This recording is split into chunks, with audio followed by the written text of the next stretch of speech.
So for implants, before we place any implant, we really need to make sure that there's enough healthy bone to place that implant to increase the chance of this implant being successful. And AI will clearly show you your bone levels and even measure them, which helps us determine if you're a good candidate for an implant.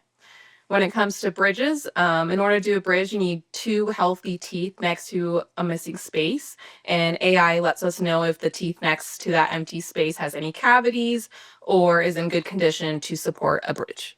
The biggest difference between an implant and a bridge is that an implant involves a single tooth, a single missing space, versus a bridge it involves the two neighboring teeth and really depends on the health of those two neighboring teeth. So we can do a great bridge. However, if either of those two teeth develop a cavity or are become compromised, essentially the whole 3-unit bridge becomes compromised, which decreases the lifespan of that bridge. It's still a great option if you take really good care of it, but it's something to think about when choosing between an implant and a bridge. An implant, like I said, it's only one space. And so if anything becomes compromised in that space, it doesn't involve the other teeth surrounding it.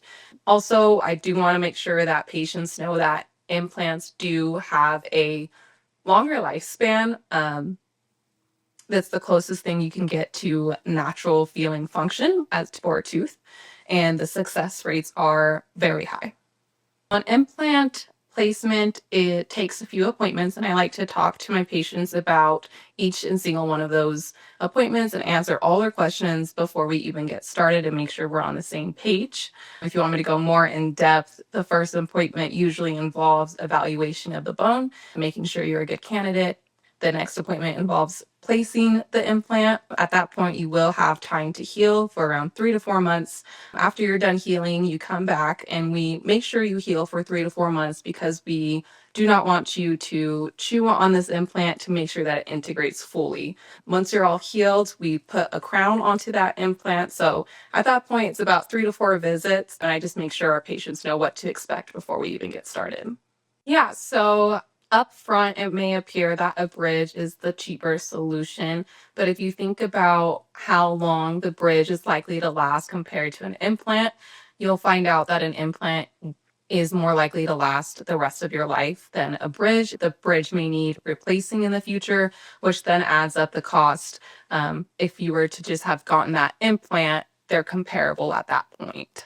Sometimes a bridge is a better option if you are someone who has uncontrolled diabetes or are a chronic cigarette smoker. Implants need a lot of healthy bone and gum in order to be successful. And so if you're dealing with other systemic health conditions where the healing might affect the implant placement, we may guide you towards a bridge as the alternative option. Another reason why I might guide you towards a bridge to replace a missing tooth may be that the bone that you have in that area just isn't quite dense enough or thick enough to support a healthy implant. It changed drastically. Patients say that they feel like they have teeth again when it comes to having implants. I believe research shows that it feels about 80 to 90% of that real tooth function that you feel with natural teeth, and it's the closest thing you can get. So we've had patients who say, I can finally chew again, I can finally play my trumpet again. We don't realize how much our natural teeth does for us. So we have a few patients who are singers and they can sing again with their implants, and so it really changes their life.